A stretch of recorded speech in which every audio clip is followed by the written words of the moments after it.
Restructuring the system of an entire sector in a nation requires partnership and collaboration with several agencies to see to the success of such projects. The National Drug Law Enforcement Agencies, alongside delegates from Women, Youth, Children and Crime Organization, saw the need for a partnership.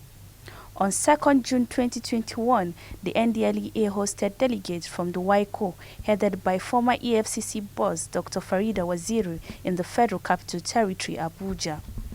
While giving his keynote address, the DG of NDLEA, General Mohammed Buba Marwa, stated the need for a call for a compulsory drug test to persons holding leadership positions. He quoted, "We cannot entrust millions of public resources and the care of Nigerians to people who have psychological issues, as this will put the nation in jeopardy." He further advised the need for students, tertiary institutions, security agencies, as well as labor workers to be tested to ensure a total eradication of drug abuse in the nation. According to him, drug abuse has helped finance and influence all the criminal activities going on in the country. When we said you cannot entrust public resources and care of millions of Nigerians to people whose heads are not straight through use of drugs, and for which reason we have stated, and we still stand on it, that in addition to students in tertiary institutions, workers, security agencies, labor like transport workers, and so on and so forth, politicians ought to be tested for drugs. They have to turn negative by the various screening committees established in political parties that will return those who are qualified. Let it be one of the steps that will qualify you. And already the Kano state government is doing exactly that.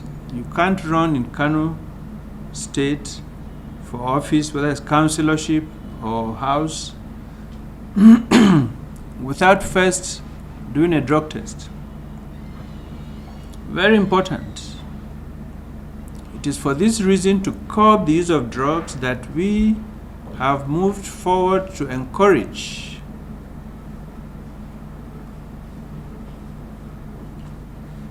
even in weddings,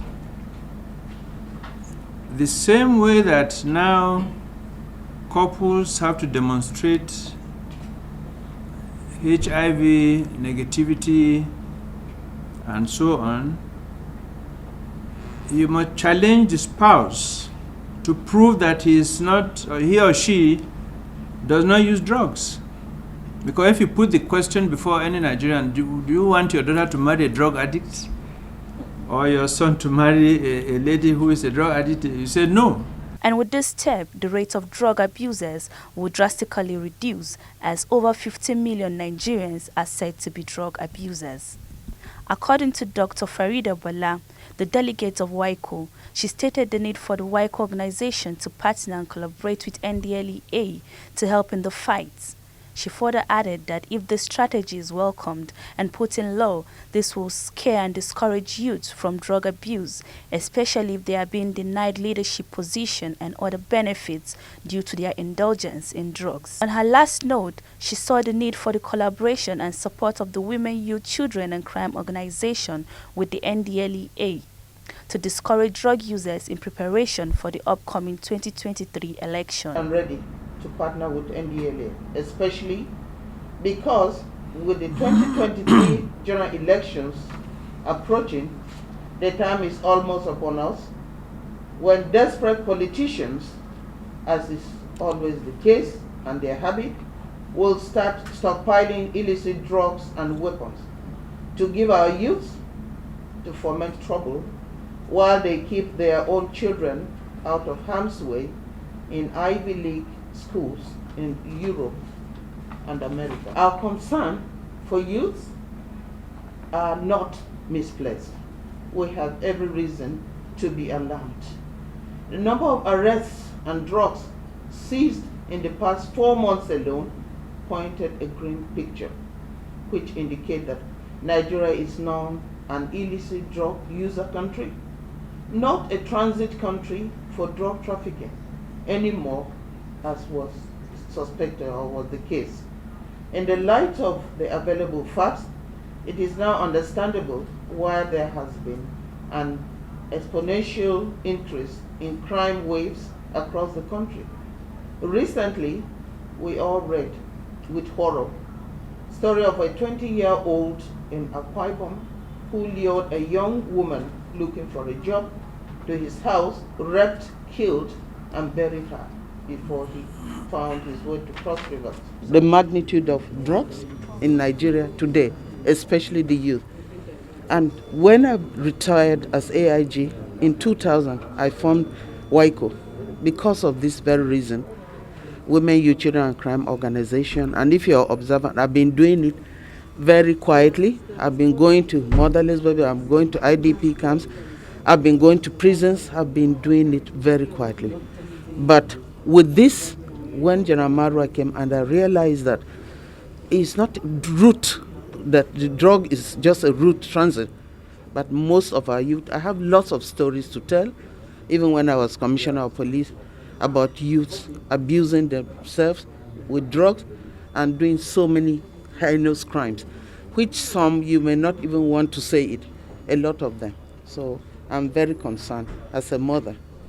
And as the saying goes, as you are aware, what is happening, the banditries, the kidnapping, the rape, the killings, the arson, the assassinations, and all that's going on is linked to drugs. There's no way you as a human being will look at a child, kidnap him, and take him in the forest, keep him for months, and look at his innocent fellow and put a trigger and shot him in cold blood. It has to be drugs. And the whole world is watching us, and nobody cares whether Nigeria is damaged, image of Nigeria, because everybody knows the children, they guard the children jealously, they pamper them.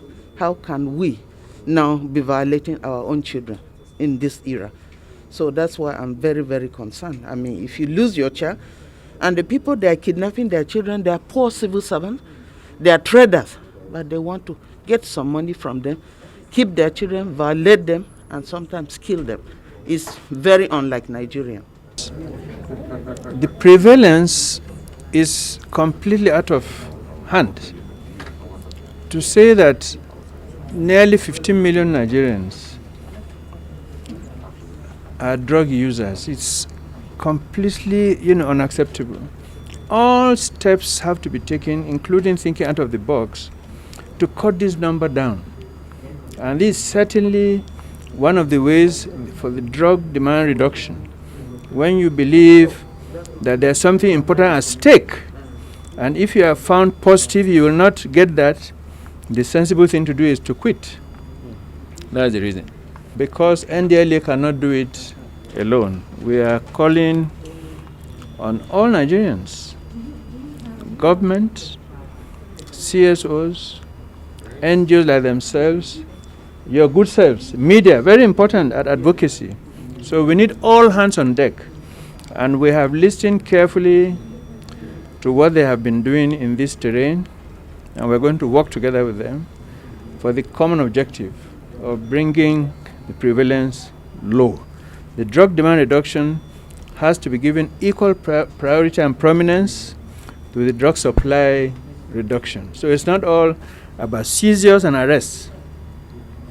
We have to cut the demand down. And WICO is definitely a veritable partner. Zainab Ahmed, Voicetv, Nigeria.